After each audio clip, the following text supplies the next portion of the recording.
Welcome to Juliet and Lucy's Quiet Leadership Revolution, the podcast for senior and aspiring leaders who want to make their voice heard and their impact felt through thoughtful, reflective, confident leadership.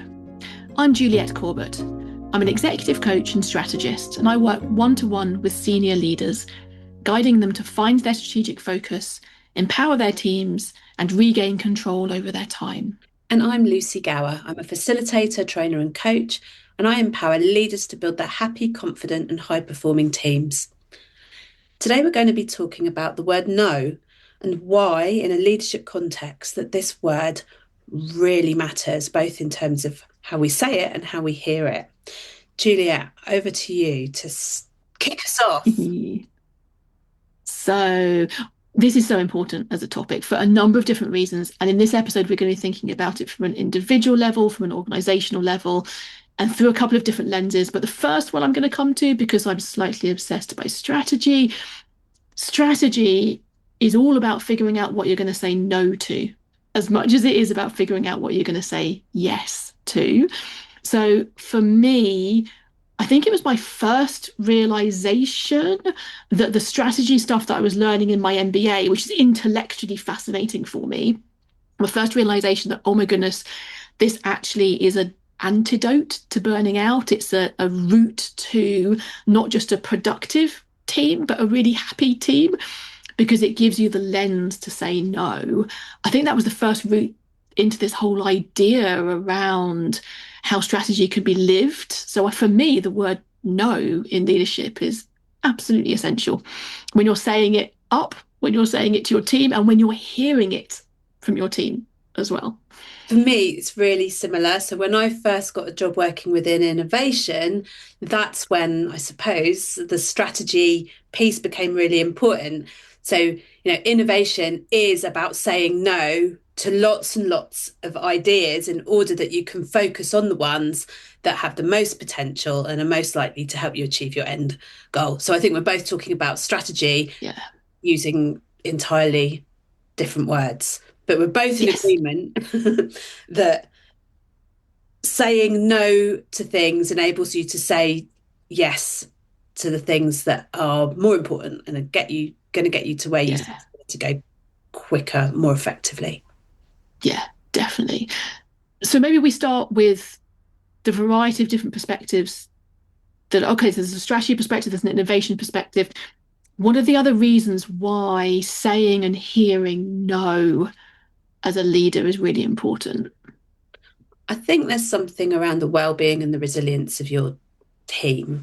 So I certainly know, and I've talked about this before, when I stepped up to be a leader in an organisation, I realised how much my previous managers had been holding space for the team to get on with their day-to-day work by saying no to lots of other requests from across the organisation and being able to say no up, down and across, and importantly in a way that built relationships and not was seen as being difficult or unhelpful. Or even if the person hearing the no thought, well, that's unhelpful, they understood why that was a no. There was never a no just because. There was always a context to why it wasn't possible then. Yeah. So something that this is slightly defensive in the sense of the leader protecting space for their team to get on with the strategically important parts of their role, like their goals, because the leader's able to say no to peers. I think you're right about that resilience, well-being element, that for some of us, based on values, beliefs, etc., there is a tendency, and I know it's more than just me, that the things that are going to be prioritized are the things that other people are asking me to do, and the things that get lost are the things that are going to preserve my ability to perform at my best, otherwise known as well-being and resilience. But basically it's about my performance, my ability to perform. And so if those things are the things that are going to drop off first, whatever that might look like for you, that's going to have a serious impact on your ability, the team's ability to produce something really special, really good, really kind of smashing the goals out of the park, rather than just about getting there each time. Yeah, it's definitely not just you, just to say that. It's me too. Probably, I would imagine 99.9% of the people that listen to this podcast. I think there's something in there around, like, if you say yes to something, you haven't got a time machine. So, what is it in your 24 hours in your day that you're going to say no to? And sadly, what I see happen with a lot of my clients and the teams that I work with is the thing that gets dropped off the list is exactly as you say, the things that um, fill their cup up. So it might be about spending time with family or friends, or things that are seen as like nice to haves, like doing things that are enjoyable, doing like yoga on a Friday lunchtime or whatever that looks like for you. Often that's the thing that gets squeezed in order to be able to do more of the work-based tasks. And that's very difficult to maintain. It can be really difficult to say no, but if you don't keep doing the things that keep your resilience on an even keel, that's going to have a worse effect. It's just a matter of time. Yeah, yeah. And the end result of not of failing to say no, if you like, of continuing acquiescing and saying yes to everything is that you end up trying to do too much. And I have no evidence for this statement, but I've started saying it to people, testing out who's going to push back, and I've yet to find someone who's going to push back. So I'm going to put it here public and see who pushes back. Most teams are trying to do too much. Most organizations, and I would say most individuals, are trying to do too much. And the result of that is either, or potentially both, Mm. subpar results. You're trying to do too much, you spread your resources too thinly, everything's just about okay, but at no point are you building in opportunities for it to get better, for there to be reflection after an event that you've delivered. For example, it's just about getting on to the next event because there's so many events to deliver. You don't pause as a team to reflect, okay, what are we going to do differently next time? How do we document that so we don't forget it? What are we going to innovate? What are we going to try?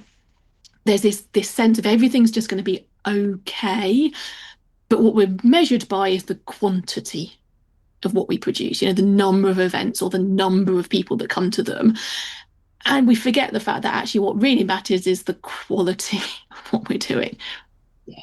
I think most people, teams, and organizations are doing too much. And I'm very well open to getting emails from people who tell me otherwise. I'm going to agree with you, Juliet, that we all think we can take on more than is actually possible. And I think some of that is because of the badge of what I call the badge of busy culture.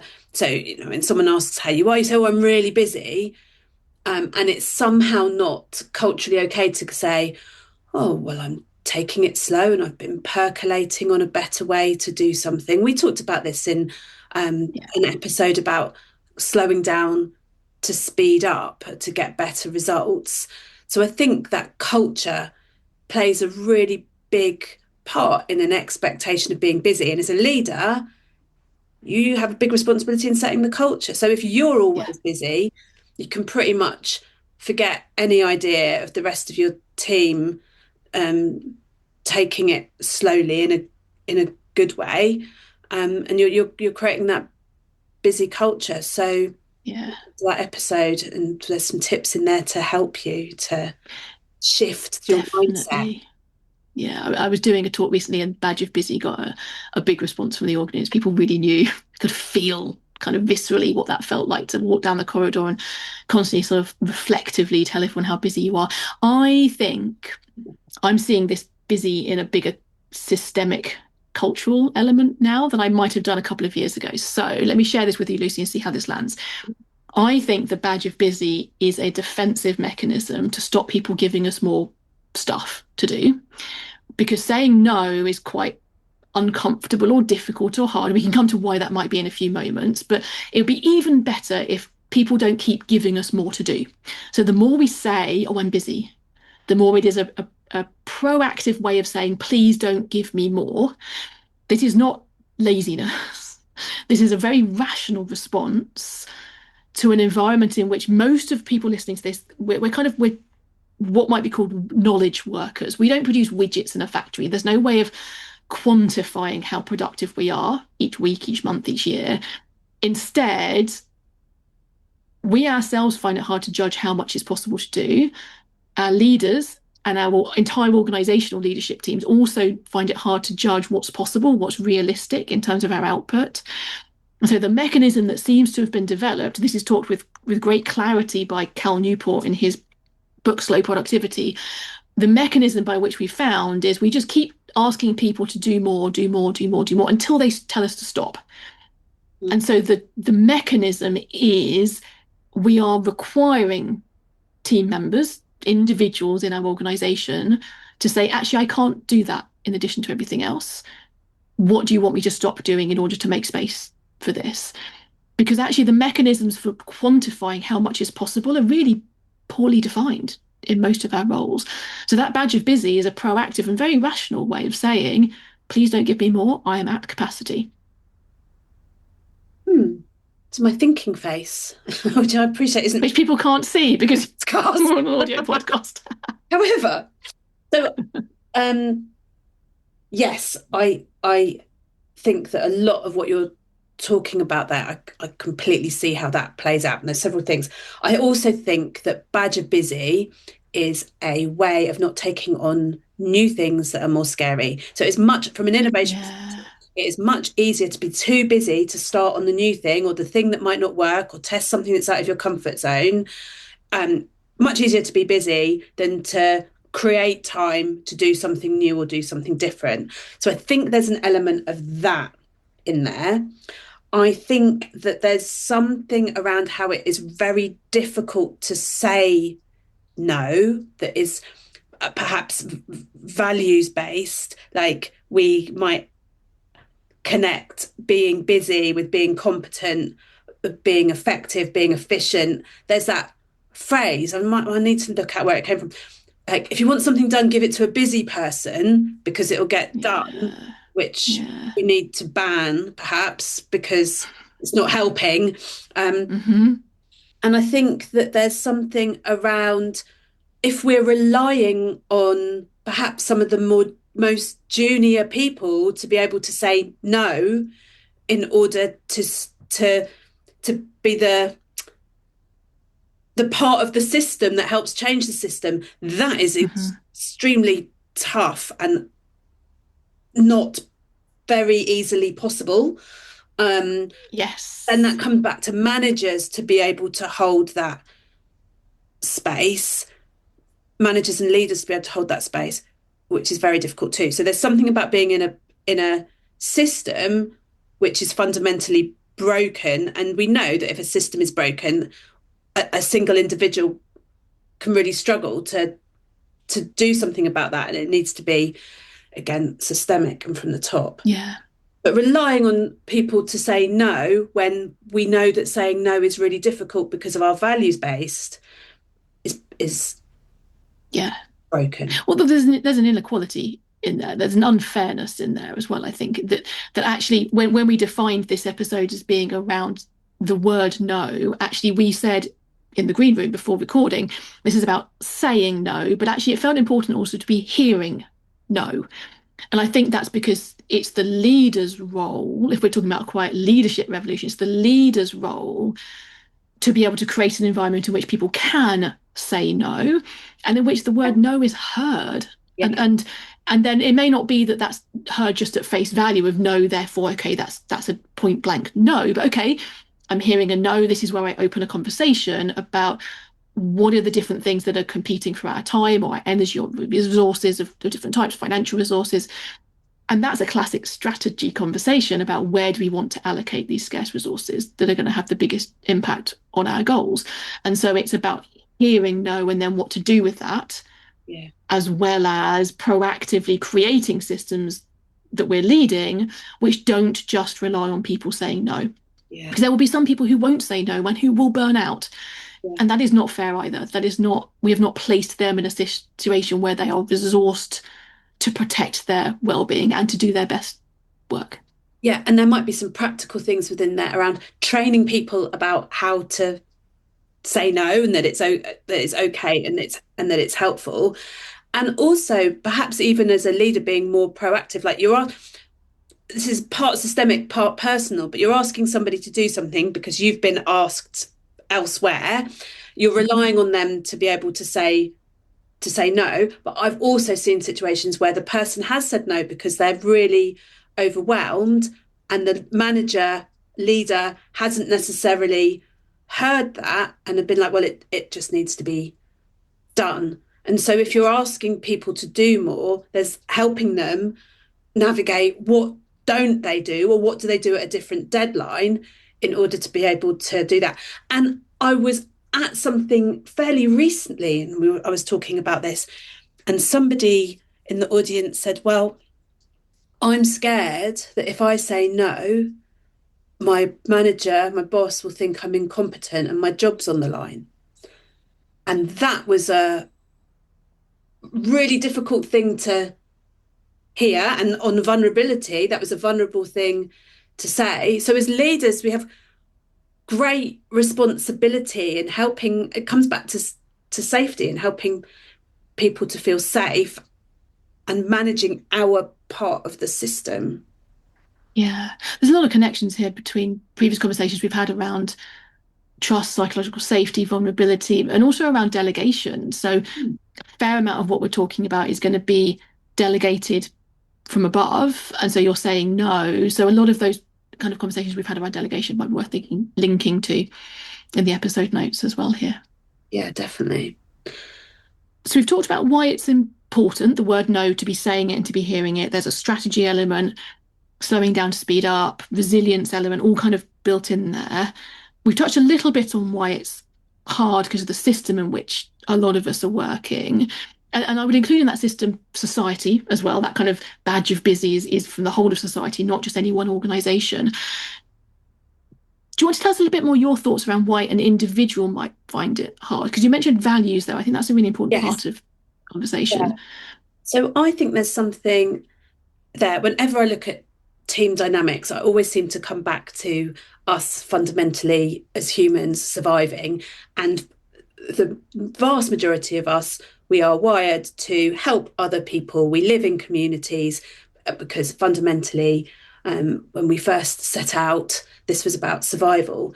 So we want to help other people. We want to collaborate. We want to be able to say yes and be helpful. So for many of us, myself included, may have a part of our DNA that says help other people, but also a value that says, I want to be helpful or I want to be seen as competent. And depending on what values you hold close, will make how you say no feel good or less good, depending on that. So for me, if I say no, um, I'm battling with, oh, but I want to be helpful. And so Mm, it's difficult to change our values. I would perhaps say it's maybe impossible. However, you can reframe them. So for me, a lot of work that I've done around um, saying no is, well, can I be more helpful, or will I make more impact if I say no to this so I can say yes to the innovation that has the potential to make more impact. So I think on an individual level, again, it's back to what are your values? What's so important to you? And how might they be getting in the way of you saying no? And don't try and change your values because they're part of you and they're really important. But how can you mm. reframe how you're talking about that value to make the saying no feel congruent with who you are? Yeah.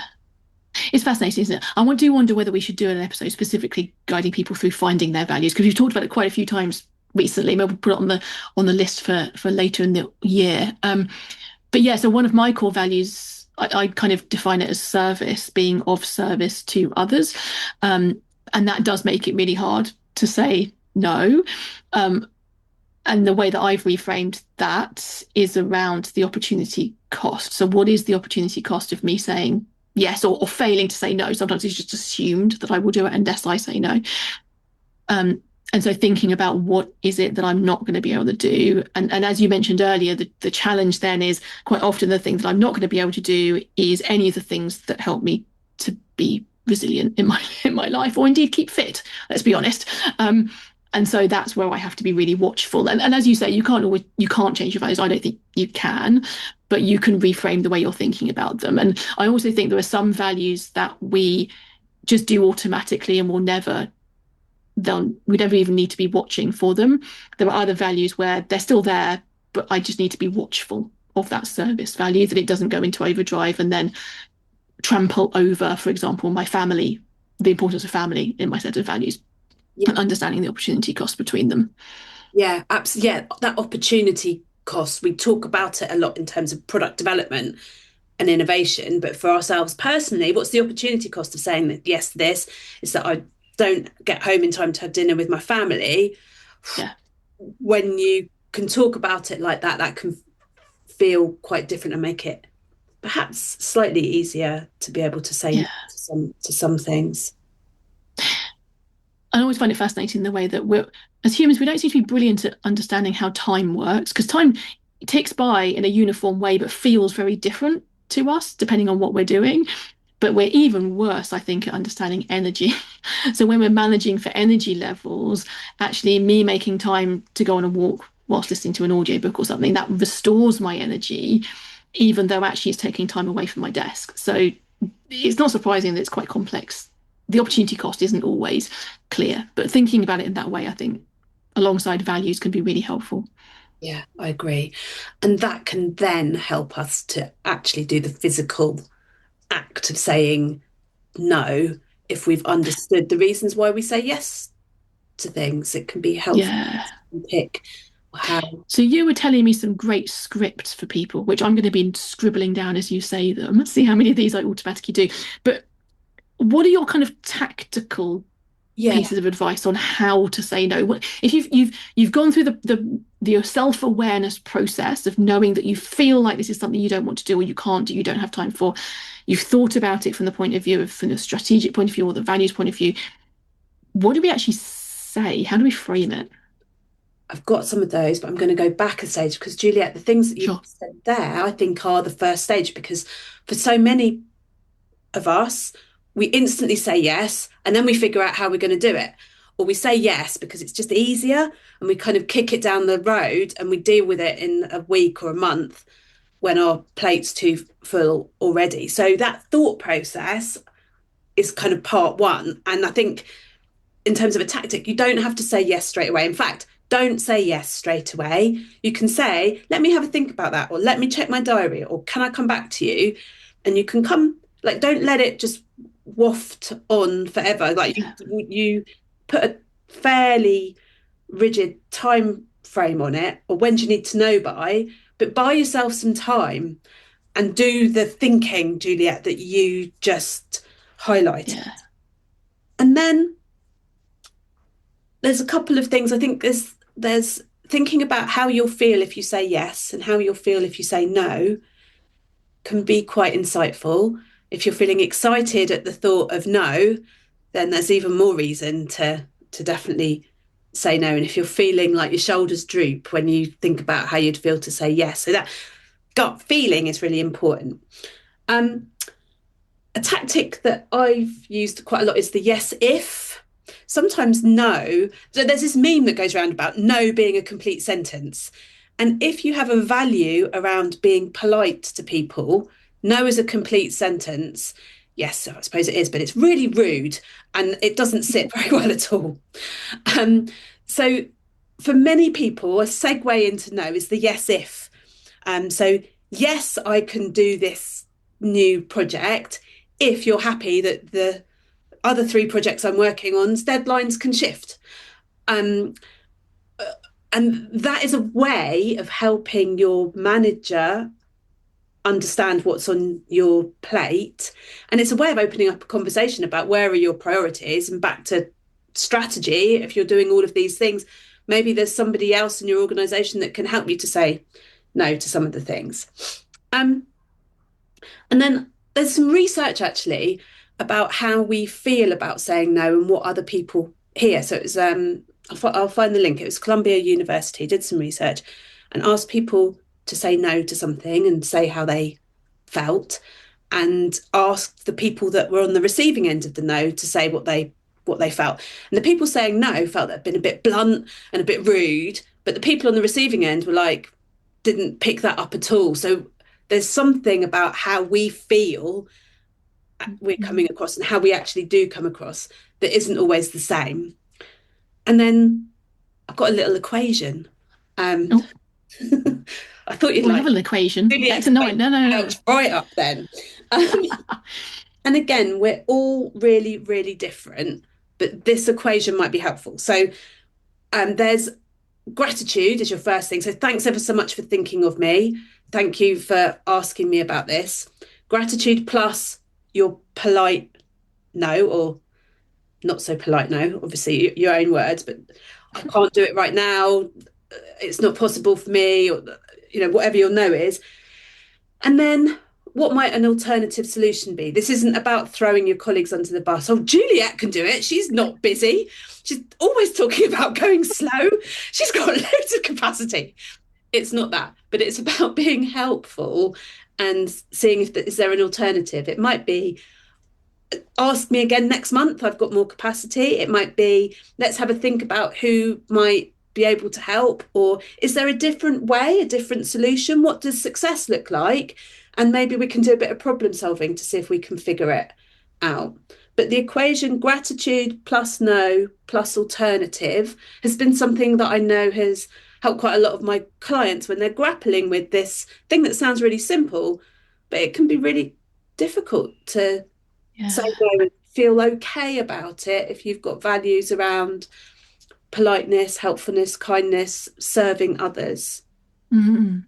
I think that's really helpful. And then that opens a conversation, doesn't it, as to what is the goal? What is it you're trying to achieve? What are the many alternative ways of doing it, or the many alternative time frames over which can happen? Or is it even that important compared to other things that are on someone's plate? Maybe the answer is actually no, I had a wild idea. I recognize now it's pretty infeasible. That's fine. We're just going to park that.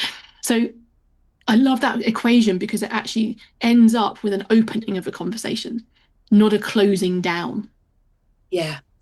And that building trust, and Yeah. I can't remember if I've shared this example before, but once I had somebody in my team and I was asking them for something, and I thought that it was a simple press a button and they'd get this data, but it wasn't. It was much more complex than that. And one day they sat with me and they said, do you understand what you're asking me? I'm going to say no because I'm doing these other things, but let me help you understand. I had no idea it took so long. And Yeah. it was a really excellent conversation that they felt better about, I felt better about, and are working together improve going forward. So the conversation about the no is really Yeah.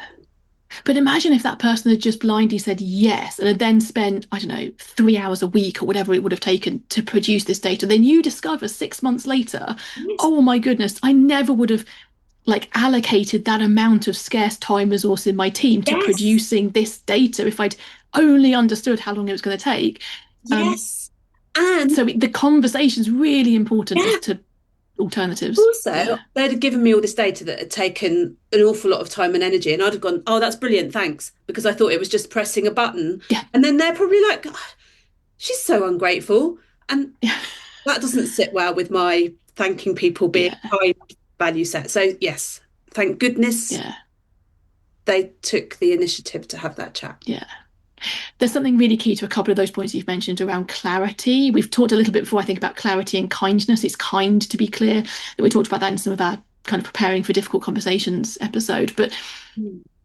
that research that you mentioned about the way that it's expressed, the way it feels to the person who's expressing and the way it's received, actually sometimes bluntness and clarity can be misunderstood because they feel similar, but there is a clarity with which you need to express this. Yes, because like if it's a no, then be clear with the no. Yeah, And it's I might be able to, and no one knows where you stand. So there's yeah, a huge amount of value in being clear about no in the context as to why you're not able to do the thing at yeah, that point in time. yeah. I think the other thing that feels important in this as well is if we think about what managers, what leaders want, is basically they want to get the thing off their mind. They want to not worry that this thing is going to happen, whatever this thing is.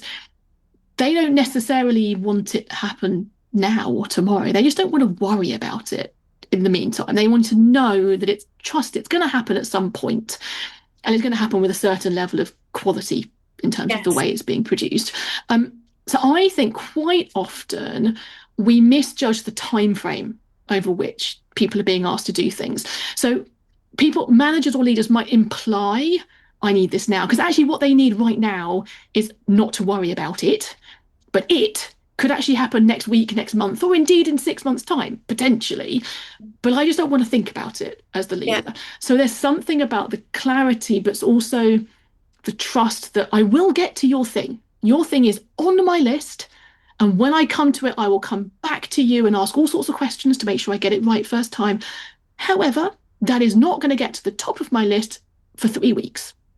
Okay, that's not saying no, but it's also not just responding immediately to something that your leader has asked you for, your manager has asked you to do. It's kind of that negotiation, if you like, the alternatives of no, I can't do this tomorrow, but actually I can do this in a few weeks. You don't need to worry. Trust me, it's on the list. Absolutely. And that's a really good example of where you could use the yes if. Yes, if you Yeah. find that that's not done until 3 weeks. Yeah. And you might find that it is, and then that's okay. And it also means that that person can come back with, actually, I do need this by the end of the week, in which case the response can be, okay, so what else is on my plate? Can you help me to understand what are these other things Yeah. actually aren't as urgent as this new thing that's What shall coming I in? not do because I'm doing Yeah. this thing? Yeah, exactly. Exactly. In actual fact, that one and a number of other ideas come from Cal Newport's book Slow Productivity. In the second half of that book, it's a really good read around tactics of what to do when people are trying to give you too much work, basically. And I think I feel ethically strong enough to say this. Some of those are around not necessarily bending the truth entirely, but some of it's around you are the person that understands how much you can do. You are the person that understands the pace at which you get the best work done. You are paid for your expertise, knowledge, capability, etc. And some of what you need to do, you will have the ability to be flexible in how you do that. For most of our audience, that's going to be true. And so sometimes if you know that you just need to take the foot off the accelerator for a couple of weeks because there's a lot going on outside of work, you're going to do what's needed. And in 3 weeks' time, you're going to be back on full pace. If you're just going to slow down a bit and not tell anyone, he's great on giving great advice on how to do that. So that's a good book to go to for that. But there is this sense that we need to be taking some responsibility for our own ability to perform. And that does sometimes mean, yeah, you don't need to over-inform everybody about what you're doing and when. There is sometimes some capability that you have to have some flexible, some seasonality, if you like, in the work that you're doing, being really switched on and really hardworking and focused. But then after that period of time, because of a certain project might have finished, actually there might be 2 weeks. You can just take things a little bit slower. Yeah. I don't know. I think that's okay. Seasons. There's a podcast episode on seasons. I was talking about this really recently. Yeah. Yeah, season's really important. So I've got my eye on the time. Yeah. What else feels important here? Have we covered the most important elements of this, do you think? Is there anything that you want listeners to take away specifically, Juliet? Yes. So I think it's not just okay to say no. I think you have to say no. And that by saying no and doing it in the way that we've described with your clarity, you can position yourself as a strategist, as the person who actually understands the opportunity cost, as the person who's going to be really clear on what deadlines they're working to. So it's actually an opportunity to position yourself as a leader or an aspiring leader who has the capability to think these things through and communicate with clarity, which ironically, Lucy, I didn't say very clearly, but to communicate with clarity what it is that you are prioritizing at the moment. So I think this is an opportunity not just to practice hearing and saying no, but to be strategic. Yeah. Of course, I would say that because I'm slightly obsessed by strategy. Lucy, what is it for you? That is such a good point. I think the thing that links to what you just said for me is practice it at every opportunity. Practice your nose in the mirror. Practice walking along. If you've got a dog, I mean, I get to say no all the time. I'm sure that I've got better at saying no since I got a dog because you have to, like I mean, I am kind to my dog, don't get me wrong, but you can go no and really practice that if there is oh, there's so many different scenarios where that happens. But it also says practice saying no, like when the stakes are low at every opportunity, because this is about making different neural connections so that when you do need to say no in an environment where you might feel more apprehensive about it, if you are managing up, for example, it you're flexing your muscles to do it at every opportunity, and it will become easier to do when the stakes are higher. Yeah, great advice. How do you help people with this kind of topic, Lucy? Take them on dog walk with me, and we do shouting no out into I run training on holding boundaries and saying no for whole teams, and I also coach one to one to help you practice working that. We can go on a dog walk and do lots of shouting if you'd like to. That's not my conventional approach, but as I'm talking about it, I'm wondering whether it'd be a good idea. How A about new service branch forming there in your mind. Excellent. I love it. Yeah, so I work one to one with senior leaders, coaching them. And a lot of this is around deciding what they're going to prioritize, what they're going to say yes to, and then how they're going to hold stakeholders' expectations in kind of in a trusting way, and being really clear with those stakeholders what they will and won't be prioritizing over certain timeframes. So yeah, it's kind of the bread and butter of quite a lot of my coaching work. So get in touch with either Lucy or me if you're interested in going deeper on how to use no as a key word in your leadership. Okay, then we're going to wrap up here. So thank you for spending time with us today.